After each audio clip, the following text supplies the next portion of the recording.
سلام رفقای دوست داشتنی، امیدوارم که حال دلتون عالی باشه. بهترین ها رو براتون آرزومندم. بریم بپردازیم به یکی دیگه از ویدیوهای تخصصیمون.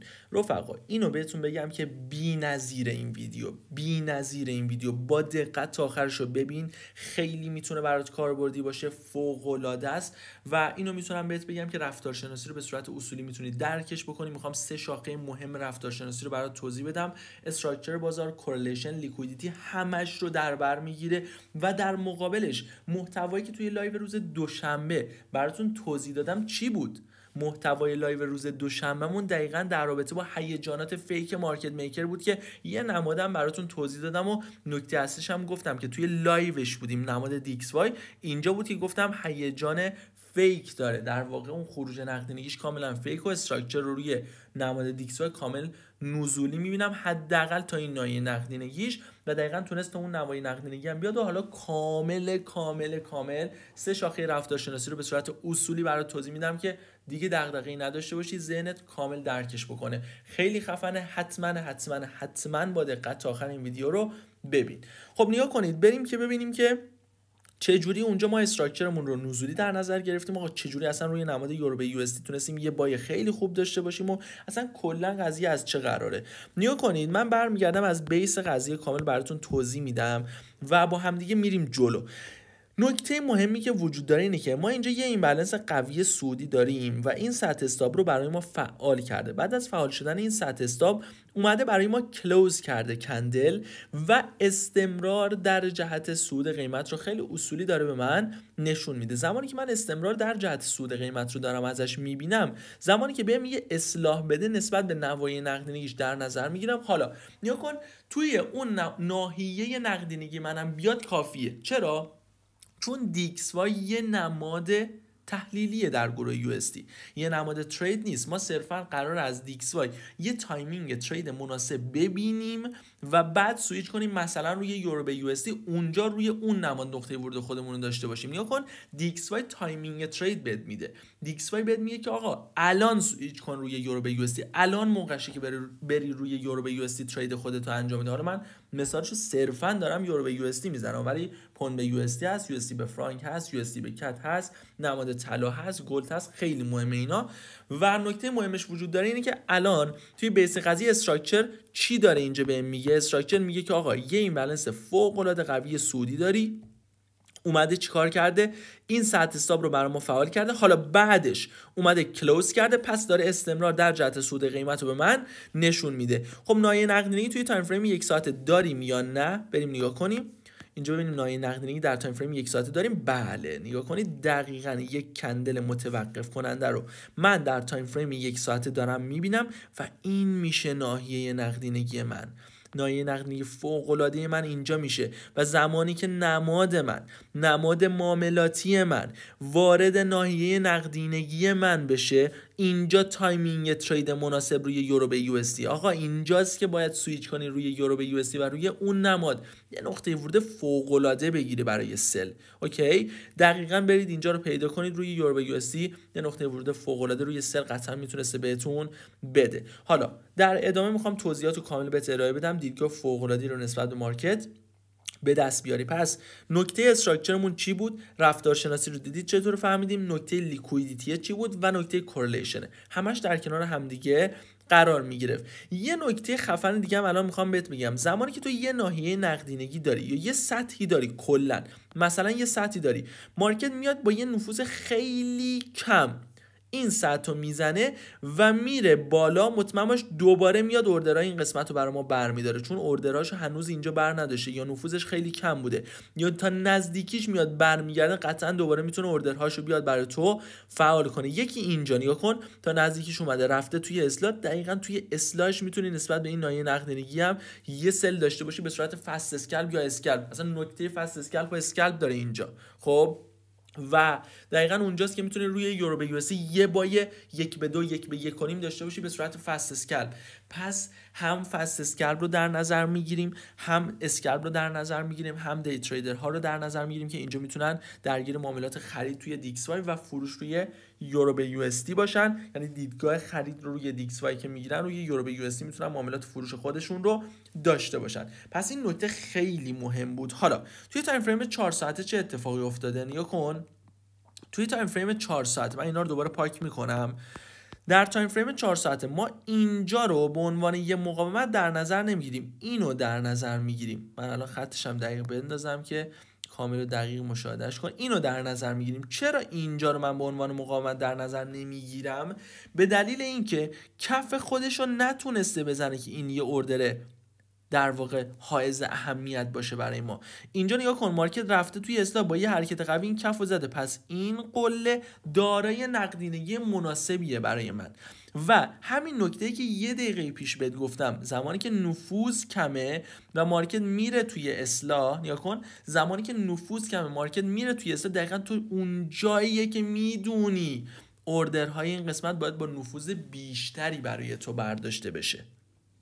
اوردرهای این قسمت باید با نفوذ بیشتری برات برداشته بشه. پس دقیقاً اینجا میتونی یه دیدگاه بای ازش بگیری. اوکی؟ چرا؟ چون نفوذ بیس تو کم بوده. اوکی، نفوذ اون بیس مقاومتی تو خیلی کم بوده. حالا در ادامه دوباره نگاه کن، نکته قبلمون یه فلش بک بزن. ما اینجا چه نکته‌ای بهتون گفتم که یه حرکت صعودی دارم، این سطح حساب برداشته، کلوز داده، پس استمرار در جهت صعود رو میتونیم داشته باشیم. حالا اینو دارم که حائز اهمیته، کلوز نداده، نفوذش خیلی کمه، میاد پایین، هنوز استمرار رو در جهت صعود قیمت دارم. چرا؟ چون میگم که آقا هنوز لیکویدیتیش درست انجام نشده که من بخوام ببینم که کلوزی داده یا نداده اصلا به من، که استمرار در جهت صعود دارم یا نه. پس هنوز اینجا استمرار در جهت صعود دارم و میاد یه نایه نقدینگی 4 ساعته رو برام لیکویدیتی میکنه، حرکت و این بالانس صعودی خودش رو میسازه.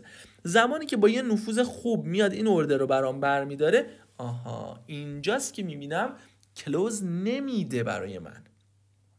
اینجاست که دیدگاه منو سوسو میکنه. یعنی من صرفاً یکم صبور میشم، اینجا یکم میمونم که ببینم سناریویی که برام میسازه مارکت چیه در ادامه، چون کلوزی ازش ندیدم. و دقیقاً در ادامهش میبینم یه این بالانس قوی نزولی برای من ایجاد کرد، در مقابلش اومد چیکار کرد؟ یه خروج نقدینگی فیک. یه خروج نقدینگی فیک. پس دیدید چرا من اینو یه خروج نقدینگی فیک در نظر گرفتم؟ چون از عقبش کامل برات توضیح دادم چه اتفاقهایی اینجا افتاد که اینجا کلوز نداد، و چون کلوز نداده اینجا نفوذش کم بوده، دیدگاه سعودی، اینجا کلوز داده، دیدگاه سعودی، و اینجا چون کلوز نداده یه حرکت قوی نزولی دارم ازش میبینم، پس داره دیدگاه ورود نقدینگی در جهت فروشنده رو به من به خوبی داره ارائه میده. و در مقابلش زمانی که میاد مارکت میکر یه حرکت خروج نقدینگی در جهت فروشنده ها رو برام ایجاد میکنه، کامل اینو فیک میبینم، کامل اینو فیک میبینم. و دقیقاً اینجا بود که توی لایو روز دوشنبه بهتون گفتم این فیکه و میتونیم دیدگاه نزولی رو ازش داشته باشیم، حداقل تا این نوای نقدینگی باز ببینیم در ادامه چه اتفاقی میفته. آقا ما علامه بحر که نیستیم، ما هدفمون اینه که طبق لایو تصمیم بگیریم. آقا لایوش بود من روز دوشنبه گفتم این نزولیه، لایوش بود روز دوشنبه گفتم این نزولیه. در ادامه چه اتفاقی افتاد؟ باید در ادامه اون نکاتی که دقیقاً توی فلش بک های قبل که بزنید اینجا براتون توضیح دادم ببینیم که اینجا دوباره میتونیم چه سناریویی داشته باشیم. نگاه کن رفیق، مارکت دقیقاً توی تایم فریمه، یعنی من حالا اینجا میام بعد در ادامهش هم کامل برات توضیح میدم. اینجا اینو خروج نقدینگی در نظر گرفتیم. در تایم فریم 1 ساعته بیایم، در تایم فریم 1 ساعته که بیایم، من اینو پاک کنم کامل ببینید. در تایم فریم 1 ساعته مارکت میاد یه خروج نقدینگی برای من ایجاد میکنه. اینجا نایه نقدینگی، اینجا هم نایه نقدینگی، اینجا هم نایه نقدینگی. مارکت میاد یه لیکویدیتی انجام میده، یعنی اولین لیکویدیتی رو باید در نظر بگیریم دیگه. اینجا لیکوید نمیشه، میاد پایین، اینجا لیکویدیتی رو برامون انجام میده و در ادامهش میاد این کفو برای من میزنه. اینجا رو توجه داشته باش، زمانی که یه سری نوای نقدینگی دارم لیکویدیتیش انجام میشه، مارکت میاد کفو میزنه، دیگه هدف اینجا نیست. این ایمبالانس رو در نظر میگیرم، نوای نقدینگی که داخل خود این ایمبالانس هست رو زمانی که واردش بشه، دیگه اینجا تایمینگ مناسب ترید روی یورو به یو اس دی، یعنی اینجاست که من سویچ میکنم روی یورو به یو اس دی. اوکی، پس اینجا دقیقا همون اتفاق افتاده، لیکویدیتی کف رو برا من زده و زمانی که بیام توی تایم فریم M15 اوردر بلاکش رو در نظر میگیرم و دقیقاً اوردر بلاکش و نایه نقدینگیش اینجاست. دقیقاً زمانی که بیاد لیکویدیتی این نایه نقدینگی رو برای من انجام بده و حدوداً با یه نفوذ خوبم وارد اون محدوده ما بشه، مثلا اینجا شادو نکنه، میبینید تا نزدیکیش اومده شادو کرده، ولی شادو نکنه، بیاد کلوز کنه داخل اون محدوده، کلوز کنه، میتونیم توقع داشته باشیم که اینجا دقیقاً تایمینگ مناسب ترید روی نماد یورو به یو اس دی میتونه باشه و سویچ کنیم روی نماد یورو به یو اس دی و دقیقاً اینجا ساعت 11 و 15 دقیقه حدوداً توی این قسمت اومده کلوز داده، ساعت 9:45 دقیقه پنجم اومده کلوز داده و اینجا سویچ میکنیم روی نماد یورو به یو اس دی. زمانی که سویچ میکنیم روی نماد یورو به یو اس دی چه اتفاقی افتاده؟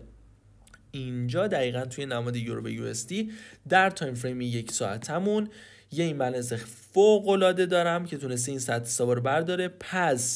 پس نماد یورو به یو اس دی من میتونه این ایمبالانسش داره اعتبار باشه، چون تونسته اون سطح حسابا رو برای من برداره و در تایم فریم M15 خودم هم یه نایه نقدینگی فوق العاده در نماد یورو به یو اس دی دارم که در واقع ساعت 9 خورده اینجا دقیقاً همینجا میاد برای من. زمانی که میرسه به ناحیه نقدینگی من، اینجا میتونم ورود خودم رو برای بای داشته باشم که من خودم گذاشتم. البته تیم وبیناری هم که با بچهای آکادمی داشتیم اینجا گفتم که خودم منتظرم یکم لیکویدیتیشو انجام بده، چون تا نزدیکیش اومده بود و منتظر بودم لیکویدیتیش انجام بشه. اینجا دقیقاً ورود خودمون رو در نماد یورو به یو اس دی زدیم، وارد معامله شدیم. و یه نکته خفن میخوام بهت بگم، یه نکته‌ای که خیلی مهم بود و واقعا جالب بود برامون، حالا خیلی اینو تجربهش کردیم ولی باز اینو دیدیم و اون بحث ایمان داشتن به ستاپ معاملاتیت، ایمان داشتن به استراتژیت.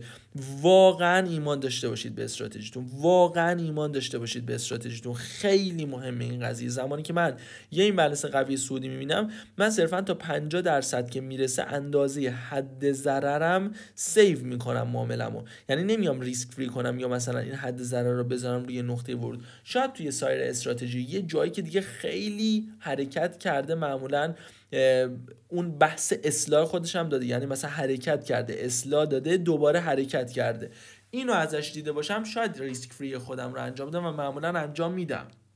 ولی زمانی که صرفا فقط یه این بالانسی رو داشتم ریسک فری نمی کنم، چون 100% بعد از دیدن یه ورود نقدینگی یه خروج نقدینگی ایجاد میشه. حالا اون خروج نقدینگی دقیقاً ممکنه بیاد تا نقطه ورود من و دوباره حرکت سعودی خودش رو انجام بده و صرفا اگر ریسک فری می‌کردیم قطعاً ریسک فری ما فعال میشد و دلیل ورودمون با یک تایمینگ مناسب روی دیکس وای بوده. نگاه کن، تو زمانی که روی دیکس وای سوار باشی، روی دیکس وای بتونی مسیر رو درست شناسایی بکنی، قطعاً نتیجه میگیری. نگاه کن، قطعاً نتیجه میگیری. حالا من میام روی نماد دیکس وای، یه نکته خیلی مهمه دیگه هم برای توضیح بدم.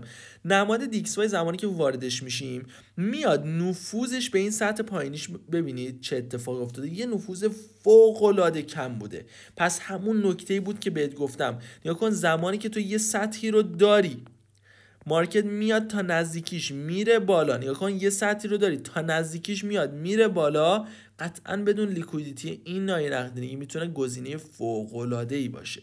مارکت میکر هدفش این نایه نقدینگیه. اوکی، من میام عقب‌تر توی نماد در واقع دیکس وایمون، اینجا ما این نایه نقدینگی رو داشتیم دیگه. من حالا این کفش رو در نظر میگیرم، بیام اینجا که توضیح کامل بهت بدم که در واقع قشنگ درکش بکنی. ما اینجا اینو کلا محدوده در نظر میگیریم، یعنی این بود توی تایم فریم 1 ساعتمون، دقیقاً این محدوده ما بود و زمانی که اینو محدود در نظر میگیریم، نگاه کن تا نزدیکیش اومده رفته بالا و دقیقاً میدونیم هدف اینجاست. اینجا هم دقیقا همینه. سطح من اومده لیکویدیتی کرده، نفوذش خیلی کمه، اوردرها رو به خوبی بر نداشته. زمانی که میره توی اصلاح قطعا میدونم این اصلاحه، قطعا میدونم این یه ورود نقدینگیه، میدونم قدرت دست فروشنده است و هدف چیه؟ اینه که دوباره بیاد لیکویدیتی سطح من رو با نفوذ فوق العاده خودش انجام میده. نگاه کن اینجا نفوذ عالی خودش رو به سطح من داشته باشه و زمانی که میره توی اصلاح این نایه نقدینگی رو واردش میشه، نگاه کن واردش میشه، باز میشه تایمینگ مناسب ترید من روی نماد یورو به یو اس دی. و اینکه حالا من اینو درک کردم روی دی ایکس وای که نفوذ خوب نبوده، میتونه بریزه، پس قطعا روی یورو به یو اس دی من نمیام ریسک فری کنم. اوکی، قطعا روی یورو به یو اس دی من نمیام ریسک فری کنم، چون یورو به یو اس دی اینجا میره توی اصلاح ولی لیکویدیتی نمیکنه، دوباره حرکت خودش رو در جهت استراکچرش پیش میبره. دقیقاً سطحی که براتون مشخص کردم توی تحلیل روز دوشنبه بهتون گفتم یورو به یو اس دی خودش رو به این سطح میرسونه قطعاً و استراکچر یورو به یو اس دی هم اتفاقاً تو تحلیل روز دوشنبه کامل سودی دیدم. میخوام اینو بهت بگم که نگاه کن رفیق، تو قطعاً میتونی از مارکت نتایج فوق العاده رو کسب کنی. ما توی پلن تخصصی که در واقع 23 اسفند ما روز چهارشنبه شروع ثبت نام پلن تخصصیه، کامل مسائل رفتارشناسی رو درک میکنی، کامل، یعنی توی بحث 7 جلسه 8 جلسه‌ای که در پلن تخصصی به صورت آنلاین داری، یعنی پکیج نیست دوستان، آنلاینه، شما آنلاین سر کلاس شرکت میکنی، ویدیو هم ضبط و ذخیره میشه، در اختیارتون کامل قرار میگیره، میتونید بعداً هم هر موقع خواستید ببینید و در مقابلش کامل این سیستم رو درک میکنه. این یه بخشی از رفتارشناسیه. نگاه کنید یه ابعاد گسترده‌ایه که اگر اصولی مبحث و چارچوب اصلی مارکت رو درک بکنید قطعا نتایجش بی‌نظیره برات، اینو قول میدم بهت، بی‌نظیره. و زمانی که 7 جلسه چون به نسبت سیستم آموزشی که الان توی این پلن تخصصی داریم، این 8 الی 7 جلسه با یه جلسه اختصاصی، یعنی یه جلسه اختصاصی دیگه هم در اختیارتون قرار میگیره که حالا یا جلسه هفتمتونه یا جلسه هفتمه یا جلسه هشتمتونه. این جلسه اختصاصی آخری هم در اختیارتون قرار میگیره به نسبت کل در واقع مارکت و استراتژی و نکاتی که در طول دوره بهتون میگیم و به صورت آنلاینه و در کنار اون 2 ماه یک نفر از بچهای آکادمی کامل به صورت اختصاصی شما رو زیر نظر میگیره. یعنی توی این 8 جلسه که شما در واقع پشتیبانی دارید، خب پشتیبانی دارید اینجا کامل و هر سالی داشته باشید در طول دوره پاسخ میدن، در کنار اونم 2 ماه یه نفر یه برنامه خفن داره که من در واقع توی استوریو براتون دارم میذارم دیگه.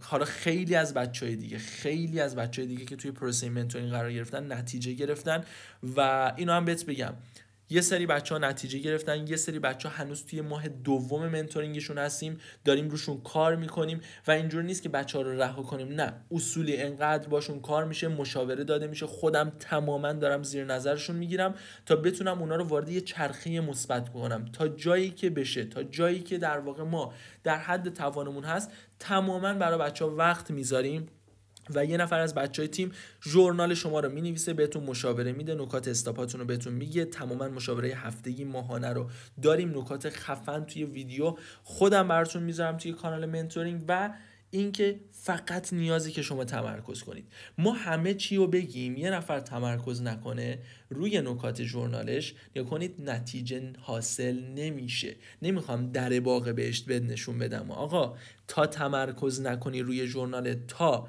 در واقع مصمم نباشی توی این 2 ماه منتورینگ، نتیجه نمیگیری. آقا اونایی که مصمم بودن بله نتیجه گرفتن، دیتیل دارم، جزئیات دارم، همه چی دارم، هر کس خواست براش ارسال میکنم. کلی نفر هست که توی پروسه منتورینگ الان نتیجه گرفتن، بعضی هم اصلا نتیجه نگرفتن. چرا؟ چون آقا یک اینکه هر شخصی شرایطش متفاوته. اونایی که نتیجه نگرفتن بعضیاشون واقعا داریم روشون کار میکنیم که در واقع بتونیم اونا رو به یک پروسه فوق العاده برسونیم. بعضی هم در واقع واقعا یه دونه ترید طرف توی هفته میفرسته، طرف اصلا ترید یو نمیفرسته. این دیگه دست من نیست. نگاه کنید، گفتم 50% قضیه واقعا ما هستیم، 50% اگر تلاش کنی من این تضمین رو بهت میدم که نتیجه میگیری. اوکی. و 2 ماه یه منتور تماما شما رو زیر نظر میگیره تا بتونیم با هم دیگه یه نتیجه خفن رو رقم بزنیم. مارکت آنالیز هم برای بچهای آکادمی من خودم قرار میدم، چون دیگه 8 مارکت آنالیز اول رو قرار دادم و 8 مارکت آنالیز هم در سال 2024 برای بچهای پیج و شما عزیزان همه که قرار دادیم و نتایجش هم دیدید دیگه توی مارکت آنالیز. هدفم اینه که اونجوری بتونید تحلیل کنید، هدفم اینه که اینجوری بتونید رفتارشناسی مارکت رو اصولی انجام بدید و بتونید دیدگاه فوق‌العاده‌ای رو به دست بیارید و دقیقاً تو این پروسه منتورینگ به این نتیجه میرسیم. و حالا گفتم شرایط هر فردی متفاوته و به نسبت شرایطش تصمیم گیری انجام میشه. یعنی یه بعد بی‌نظیریه واقعا این منتورینگه و تا الانم نتایج فوق‌العاده‌ای رو ازش گرفتیم. واقعا نتایج عالی بوده، بازده نتایجمون خیلی خوب بوده توی پروسه منتورینگ. و نکته‌ای که وجود داره اینه که شروع این پلن تخصصی 23 اسفند ما ساعت 12 ظهر شروع ثبت نام پلن تخصصی. یه باکس توی استوریا قرار میدیم، اونجا اطلاعات خودتون رو قرار بدید، باتون تماس میگیرن و مصاحبه انجام میشه. اونایی که در مصاحبه اوکی هستن در واقع وارد این پلن تخصصی میشن. ظرفیتمون هم به شدت محدوده، یعنی همه پلن تخصصی ما مثلا نمیایم افراد هستن در واقع دوره میبندن 1000 نفر 2000 نفر پشتیبانی هم یه ما میذارن تمام. نه، هدف ما اینه که شما رو منتور کنیم، اونایی که توی منتورینگ نتیجه گرفتن رو وارد پروژه استعدادیابیمون بکنیم و توی پروژه استعدادیابی مثل پراپ، کاملا مثل پراپ، اگر نتایج رو پاس کنید و اون چالش ها رو پاس کنید ما شما رو در تیم آکادمی قرار میدیم و سرمایه در اختیارتون میذاریم. کلی برنامه متفاوت باتون پیش میبریم، ولی هدف اینه که شما بتونید منتورینگ رو پاس کنید، اصولی با ما مصمم بیاید جلو، بعد از اون چالش‌های استعدادیابی و بعدش یه برنامه خفن برای اونایی که در پروژه استعدادیابی قبول میشن. الان ما طبق پلن‌های قبلیمون دقیقاً یه تیم بستیم و فوق‌العاده بچه‌ها دارن کار میکنن، سرمایه دریافت کردن و مسیر بی‌نظیر رو داریم باشون پیش میبریم. خب توضیحاتم در رابطه با پلن تخصصی گفتم که خیلی سال توی دایرکت بود، گفتم همینجا هم براتون بذارم و حالا یه ویدیو هم براتون حتما توی کانال تلگرام میذارم، ولی تاریخ ثبت نامش 23 اسفند ما 12 ظهره که دیگه خدمات بی‌نظیری دارید دیگه. نگم براتون واقعا 2 ماه منتورینگ رو هیچ جا براتون نمیذارن. هزینه‌ش هم بهتون بگم که همین الان داشته باشید. این هزینه صرفاً برای اینه که شما ارزش کار رو به صورت کلی یکم بدونی، یعنی واقعا هزینه ای نیست به صورت کلی. و من پروژه استعدادیابی، هدفم انتخاب افراد مستعده، چون من زمانی که تیم داشته باشم قطعا سرمایه های بیشتری سمت من هست و سود خود من هم به واسطه تیمم هست. نمیخوام بهت بگم که آقا من سودی نمیبرم، نه شما سود میبری، نه آقا اینجا قراره که رو راست باشیم با هم دیگه، اوکی؟ و نه در باغ بهشتی نه چیز خاصی. بهت گفتم 50% ما 50% تو، قطعا بیا جلو با هم دیگه نتایج خفنی رقم میزنیم. و این نکته هم بهت میگم هزینه پلن تخصصی 3,950,000 تومان که به صورت اقساطی هم اینو میتونید پرداخت کنید. واقعا نسبت به این خدمات هیچه، واقعا نسبت به این 8 جلسه هیچه، واقعا این 8 جلسه توی ایران نظیرشو پیدا نمی‌کنید. دمتون گرم رفقا. انشالله روز 23 اسفند ساعت 12 ظهر میبینمتون که مسیر خفن رو در پلن تخصصی بعدی با هم دیگه پیش ببریم. خب نکته‌ای که الان داشتیم روی نماد دیکس‌وای چی بود؟ این بود که آقا نماد دیکس‌وای اومده نفوذ کمی رو داشته. خب رفتارشناسیش چی میگه به من؟ میگه آقا اینجا نفوذ کمه، پس زمانی که رفته توی اصلاح، نگاه کن، نفوذ کمه، پس زمانی که رفته توی اصلاح میتونه بیا توی نوای نقدینگی بعدی و بعد مجدد مسیر نزولی بعدی، بعد مجدد اصلا میتونه هدف سطح بعدی باشه. اوکی، با یه حرکت قوی تر بیایم برای سطح بعدیمون. اینو که میبینیم، نگاه کن، من دقیقا میام اینجا ساعت 5:30 دقیقا وارد این محدوده نقدینگی ما شده. میخوام برم روی یورو به USD. نگاه کن دقیقا ساعت 5:30 وارد محدوده نقدینگی ما شده و یورو به USD 5:30 کجاست؟ نگاه کن اینجا، میبینی؟ پس قشنگ میفهمی که دیگه نمیخواد بیاد اینو لیکویدیتی بکنه. میفهمی که اینجایی که تو وارد شدی مهمترین تایمینگ ترید بوده، بهترین تایمینگ ترید بوده. مارکت میکر نمیاد آقا استاپ تو رو بزنه، میاد استاپ کی رو میزنه؟ کسایی که تو این گام وارد شدن. اوکی، میاد استاپ کیا رو میزنه؟ کسایی که اینجا وارد شدن. میاد استاپ کیا رو میزنه؟ کسایی که اینجا وارد معامله فروش شدن. اوکی، میاد استاپ اینا رو با یه حرکت صعودی، استاپ اینا رو با یه حرکت نزولی میزنه. این نکته مهمه. یه تایمینگ ترید مناسب اینا رو همش رو درک میکنه توی این 8 جلسه. یه تایمینگ ترید مناسب، یه استراکچر اصلی که اگر تو بتونی ساختار اصولی درک بکنی 80% 90% در ترید هیچ مشکلی دیگه نخواهی داشت. و سعی بکنید حتما تایمینگ ترید رو ببینید. استراکچرتون هم کامل روی نماد یورو به یو اس دی سعودی بود و دقیقاً علاوه بر دی ایکس وای که ما اونجا استراکچر نزولی در نظر گرفتیم، نماد یورو به یو اس دی رو ما بیاریم. نگاه کنید شما، الان بحث اصلیمون دقیقاً روی این قضیه بود دیگه. ما بحث اصلیمون روی این قضیه بود، نماد یورو به یو اس دی. اینجا من یک سطحی رو دارم که بعد سطح من چیکار کرده مارکت میکر. الان 1 ساعت ما دقیقاً روی همین موضوع داریم صحبت میکنیم. کلوز کرده یعنی استمرار در جهت صعود قیمت. نگاه کن، کلوز کرده یعنی استمرار در جهت صعود قیمت. این سطح استاپ رو برای من بر نداشته و کلوزم نکرده یعنی استمرار در جهت نزول قیمت نداره. اوکی، اینجا رو نگاه کن، اومده این سطح استاپ رو برداشته، کلوز کرده یعنی استمرار در جهت نزول قیمت رو داره و دقیقاً جایی که ما ترید فروش یورو به یو اس دی رو گرفتیم. بچه‌هایی که توی پیج با من همراه هستن و مارکت آنالیز هایی که در واقع توی پیجم براتون گذاشتم، اینجا دقیقاً یه ورود فوق العاده سل بی‌نظیر روی یورو به یو اس دی داد نسبت مارکت آنالیز حتی هفته گذشته‌ای هم که براتون قرار داده بودم. پس میخوام اینو بهت بگم که نگاه کن، زمانی که رفتار استراکچر رو درک کنی، تریدات نتیجهش قطعاً مثبته و هدف این 8 جلسه اینه که استراتژی رو اصولی بفهمی و هدف دوم منتورینگ اینه که پازل ذهنی تو نسبت به استراتژی جوری بذاریم که قطعا بتونی به درآمد مستمره برسی. این سرمایه گذاری رو از دست ندید. بهتون قول میدم بهترین سرمایه گذاری سال 1403 براتون باشه و نتایج خیلی بی‌نظیری براتون رقم بخوره.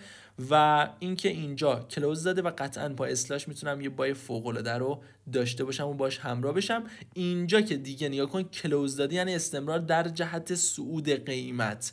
اوکی، با شادو اومده اینجا رو برداشته، زیاد اهمیتی نداره که حالا کلوز نکرده. چرا اهمیت نداره؟ چون اصلا این مقاومت مهم نیست برای من. اوکی، این مقاومت اصلا اهمیتی نداره برای من و من میتونم قشنگ با بایش همراه بشم. و یه نکته هم بهت بگم، بیشتر هدف حرکت یورو به یو اس دی با دیکس وای، اولویت دیکس وای باید در نظر بگیری. هر چی دیکس وای گفت روی یورو به یو اس دی بگی چشم اجرا میکنم. اوکی، پس تایمینگ ترید چون با دی ایکس وای میگیریم، فقط هدف اینه که در یورو به یو اس دی یه تاییدیه کوچیک از کورلیشن و یه تاییدیه کوچیک از استراکچرش بگیره. همین در همین حد که بدون اینجا کلوز کرده، پس استمرار در جهت صعود داره یورو به یو اس دی، میتونه آیتم بهتری برای تریدن باشه، مثلا نسبت به پوند به یو اس دی من. اوکی، پس اینجا دقیقاً نکته اصلیش این بوده که تونسته یه ریوارد خیلی خوبم برامون فعال بکنه. اون سطحی هم که تو لایو روز دوشنبه بهتون گفتم فعال شد. خب دوستان عزیز، خیلی ممنون که تا اینجای کار با هم همراه بودید. پس 3 تا بخش خیلی مهمه در واقع رفتارشناسی قیمت، کورلیشن، استراکچر بازار و لیکویدیتی رو براتون توضیح دادم. حالا یه سری مسائل هم از لحاظ اوردر بلاک توی بحث لیکویدیتی ما وجود داره که اونا هم در واقع کامل در بعد 8 جلسه پلن تخصصی کامل درکش میکنید. توی ویدیوهای تخصصی قبلی هم در واقع براتون توضیح دادم، میتونید ببینید، اونا هم خیلی میتونه بهتون کمک بکنه. دوستان خیلی دوستتون دارم. هر سالی هم در رابطه با پلن تخصصی دارید در دایرکت بپرسید، ادمین پاسخگو هست و انشالله 23 اسفند ما 12 ظهر میبینمتون برای یه مسیر خیلی خفن که با هم دیگه پیش ببریم و بهترینا رو براتون میخوام. هدفم و آرزوی قلبی موفقیت تک تک شما عزیزانه و امیدوارم که هر جا که هستید بهترینا براتون باشه، بهترینا از صمیم قلبم بهترینا براتون باشه. امیدوارم که از این ویدیو استفاده کرده باشه، این نکات برات مفید و کاربردی بوده باشه و واقعا هر موقعم که ویدیو میذارم از ته دلم سعی میکنم بهترین ویدیو رو براتون ارائه بدم با بهترین انرژی که لذتش رو ببرید و استفاده کنید. فقط دیگه دوستان دوستتون دارم، خیلی مخلصیم، خدا یار و نگهدارتون.